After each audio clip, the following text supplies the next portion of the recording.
fitnah itu terbukti bahwa bukan saya yang melakukan, yang dituduhkan dan difitnahkan, kalian juga diam aja kok. Nggak Iya. ada yang bilang ke Sil, kemarin saya minta maaf ya Sil, kemarin itu saya ikut orang misalnya, atau saya gelap mata, atau ya gimana-gimana, nggak ada tuh. Nggak apa-apa dek, itu berarti namanya kata mama kakak, mentalnya dia tuh lebih tinggi dari mereka, makanya mereka tuh nggak sanggup minta maaf. Biarkan aja, toh hidup kita juga tetap berlanjut kok, berjalan kan. Nggak mungkin hari ini hari Minggu, besok juga hari Minggu, enggak kan. Hari ini Minggu, besok Senin, waktu juga tetap bergulir. Biarkan aja dek, santai aja bawanya. Iya. Ada tuh nggak perlu memikirkan begini loh, oh kenapa ya mereka Enggak, tidak saya minta nggak maaf. mikir, Nggak usah. Kak. Yang aneh cuma ada setiap kasus kan saya selalu memberikan pandangan hukum ya. Ada dari kasus Novi Agus ikut naik, ikut benci saya.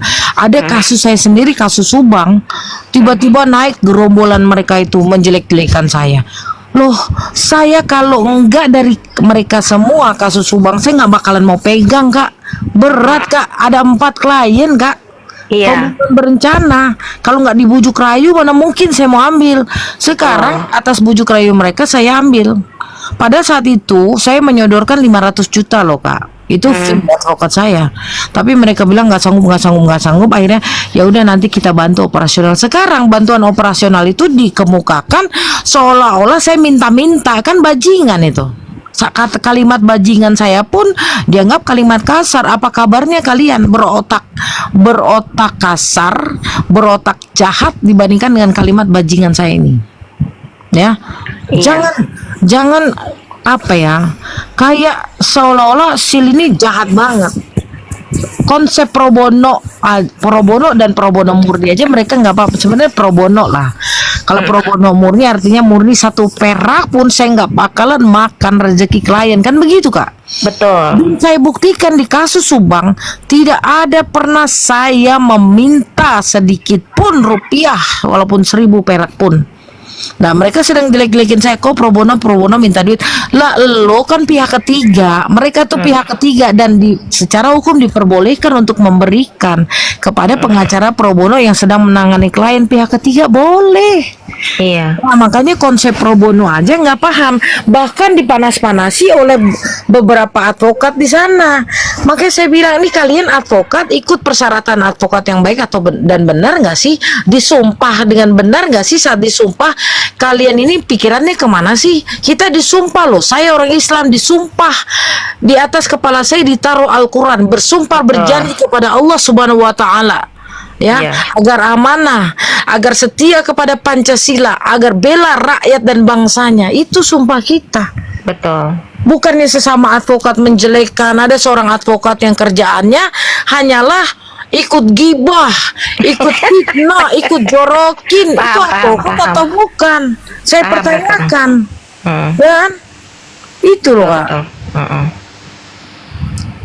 Ini yang aneh, konsep pro bono aja kalau seorang advokat nggak paham, aneh. Katanya kalau mau pro bono kantor hukumnya itu harus berbadan hukum dulu, Kemenkumham. Halo, konsep pro bono ada di Undang-Undang Nomor 18 Tahun 2003, melekat kepada pengacaranya. Tidak peduli kantor hukumnya berbadan hukum atau tidak, tapi melekat kepada diri advokatnya. Belajar lagi, brother, daripada kamu menyesatkan orang. Ini tuh konsep pro bono. Jadi jangan bilang Kemenkumham, aduh sudahlah ya. Saya ini Peradi Oto Hasibuan, ya, Oh, yang iya. yang pendidikannya susah, ujiannya susah hingga sampai disumpah, nggak abal-abal loh. Jadi jangan menyesatkan pandangan hukum kepada orang-orang, hal yang salah nanti malu. Begitu ya, Kak? Iya benar. Sedangkan Ruth aja yang baru tamat lah sarjana, dengarnya aja ketawa gitu loh. Ini kok seorang advokat dia berani-beraninya ngomong sesuatu yang sesat, tapi nggak ada yang ini bantah gitu. Dan ya biarkan aja, kalau kalian mau tersesat dengan pikiran sendiri ya biarkan aja. Karena itu kan kalau sesuatu topik itu, apalagi topik hukum itu, ada baiknya saling bantah membantah, nggak hanya satu pihak aja, nggak hanya dienggek-enggekan aja. Tetapi dalam forum mereka berbicara, ya yang merasa dia advokat, dia merasa iniin lah, didewakan lah gitu lah istilahnya. Cuman yang mengerti kan ketawa aja nengok ya. So, rupanya pengetahuanmu ya sampai sini, udah gitu aja lah. Iya. Contoh Bi, ya kata Bi, gue mah santai. Bi, beda kamu sama saya. Saya ini selain netizen, saya seorang pengacara loh. Saya punya profesi. Di balik profesi saya ada klien-klien yang harus saya jaga. Etikanya begitu. Kalau pengacaranya aja dibully, dihinakan terus-menerus, apa nasibnya klien saya? Kasihan dong. Jangan samakan kamu dengan saya, Bi. Bedakan itu. Ya, klien saya banyak kali, puluhan klien saya. Bagaimana sedihnya mereka ketika seorang pengacaranya mereka itu dibully, dihina dan difitnahkan. Itu yang saya perjuangkan. Saya kalau saya seorang netizen biasa, saya dihinakan, dibully, dihina, saya diam. Tapi ada profesi yang tersandang melekat di saya, Kak Malan. Itu. Dan ada beberapa pengacara di sana yang kemudian ikut membuli kalian itu pengacara atau bukan. Itu saya pertanyakan. Nah, itu dia, benar-benar. Ya. Saya sama loh. Ya, makanya saya bilang ini pengacara atau bukan. Sampai sekarang, sampai saat ini saya nggak tahu dia organisasi advokat mana, Kak. Iya. Tidak tahu saya, serius. Tidak kita temukan dia organisasi advokat mana. Ada seorang perempuan, ya kan? Nggak kenal, nggak pernah ngobrol bareng, nggak pernah ketemu, tiba-tiba bully saya. Ketika saya tunjuk jari saya ke dia, ngapain kamu kenal saya pun nggak, ngobrol juga enggak, kamu ikut-ikutan bully saya, fitnah saya, hinakan saya. Alasannya apa? Ya. Waduh, ini patut dipertanyakan pengacaranya dia. Iya kan? Iya, Betul nggak, Ruth? Iya. betul. Jadi contoh juga Kak Malana, ketika ada satu hal lah, Kak Sil mungkin agak lupa tentang 27B itu kemarin agak ini udah dihapus Kak, maaf Ruth, ini koreksi sedikit. Oh ya, tengok lagi Ruth, itu saling membantah, artinya jangan orang yang ada tahu kita salah, kita iyakan gitu, itu nggak boleh. Betul. Izin koreksi Kak, memang ya harus gitulah, harus sopan kita ngomongnya, jangan salah apa. Oh enggak, apalagi soal PKPA kemarin, aduh aku di situ langsung. Maksudnya Ruth mau koreksi saya atau gimana? Kisahnya yang benar. Oh kemarin kan sempat yang tentang Bagan itu 27 ayat 3 itu, ini pasal. Ya, saya bilang, Ruth, ini pasal sudah dihapus, sudah tidak berlaku. Ya? Iya. Nah, terus saya naik lagi, saya lupa bilang itu kan, Ruth, ada tambahan Iya. koreksi gitu. Kemarin Iya, kan izin koreksi. Iya, gitu. Iya, jadi kenapa Bagan itu saya meyakini itu M. Yamin Nasution, karena pasal-pasal yang diungkap di Bagan tersebut saya ketawain. Ini orang kalau nggak semester 3 baru lulus SH. Bukan saya mengecilkan, tapi pasal 27 ayat 3 itu sudah dihapus, sudah tidak berlaku, dia cantumkan. Kemudian pasal 28 ayat 1 itu tentang apa, Ruth? Konsumen. Dia mau dikenakan juga. Ini kan kocok terus pasal 35, Ruth. Ngaco. Makanya sebelum Anda merasa jago, merasa pintar, peraturan perundang-undangan dibaca lagi dengan benar, karena dinamis, dirobah, diganti, dihapus, itu harus paham. Jadi nggak malu loh, udah bikin Bagan, udah jelekin saya, pasalnya salah, malu nggak sih? Aduh, itu loh Kak. Ruth, sebentar ada telepon, Ruth. Lanjut dulu. Iya Kak Sil. Ya begitu Kak Malana, karena kan kalau cerita tentang hukum ini nggak boleh ada yang salah. Artinya apa? Harus sempurna, ya memang harus sempurna lah Kak Malana. Karena pertanggungjawabannya kan sama masyarakat, sama netizen, sama pendengar. Ketika kita slip tongue atau salah cakap aja sedikit aja, wah, apalagi dengan kejadian hari-hari ini ya kan, langsung.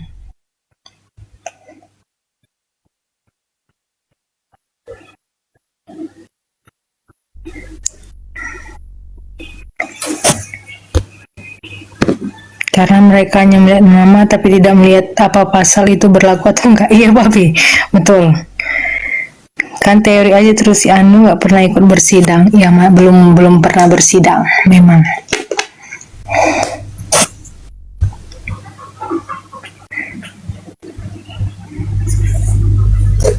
Sudah makan siang Kak Malana?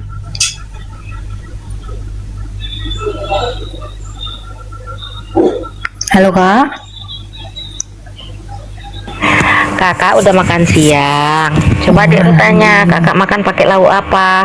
Pakai lauk apa kalau boleh tahu? Gizi tinggi Dek, pete. Mantap.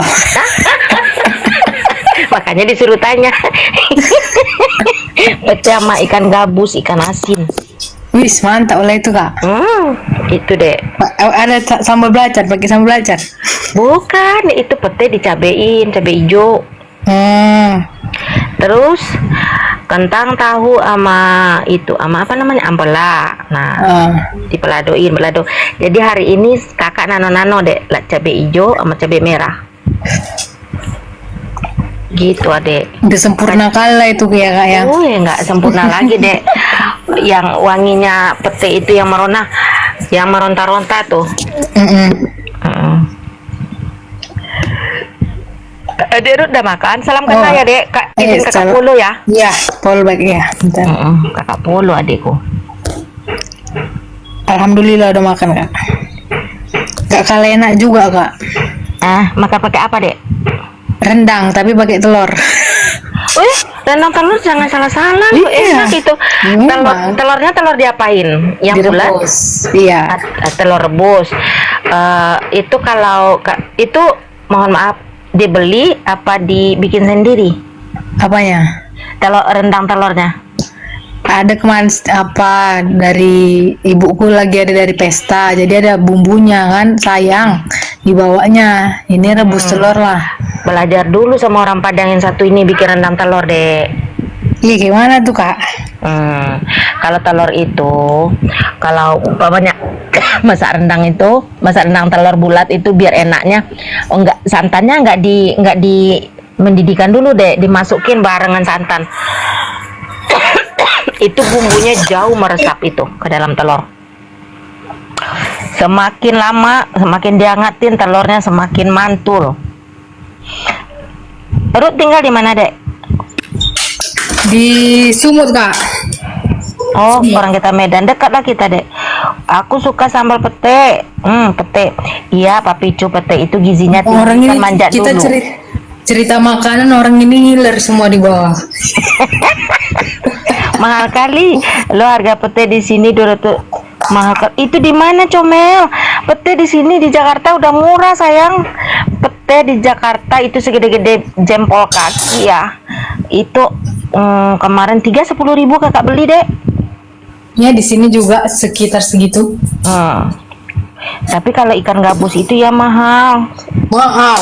Adik-beradik harganya please ya Allah tolong. Tidak, di mana? Coba di mana? 250 gram Mas, seiprit itu. Iya, seperempat 60.000, 240.000. Mahal kemahalan. Ongkir woi antar orang Papi di luar itu punya iyalah. pohonnya kayaknya, punya pohonnya itu. Papi makan gratis. Ntar kalau pulang ke Indonesia bawa bijinya ditanam di situ Dek. Kalau lama di luar negeri itu.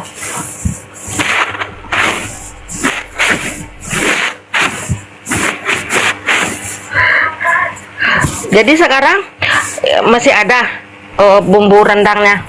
Kakak pengen masak itu loh Dek. Ikan apa namanya? Aras. Ikan apa ya? Aras ya?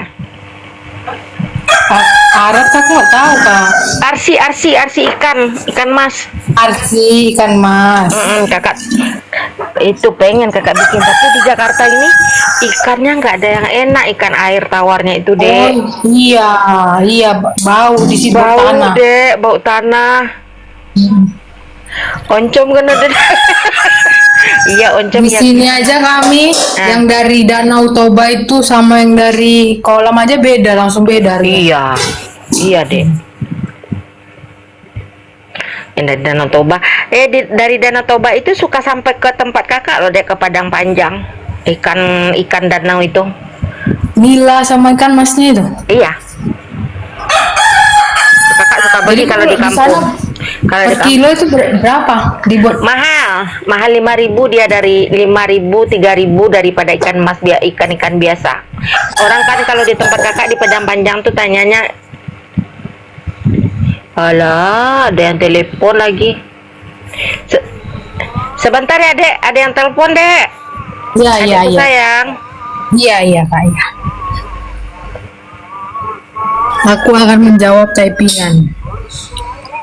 Mahal kan harga pete di sini 250 gram harganya 60.000. Pete sambal tahu sama udang mantap. Please ya Allah tolong tidak, kata Kak Cobel. Di sini gratis. Hahaha. Kak Ucap, ongkir woi antar negara. Biasa nyuri punya tetangga, ih papi. Dosa loh pi, nanti masuk penjerong. Kak Sri, belinya di toko Asia juga ya Kak Cobel.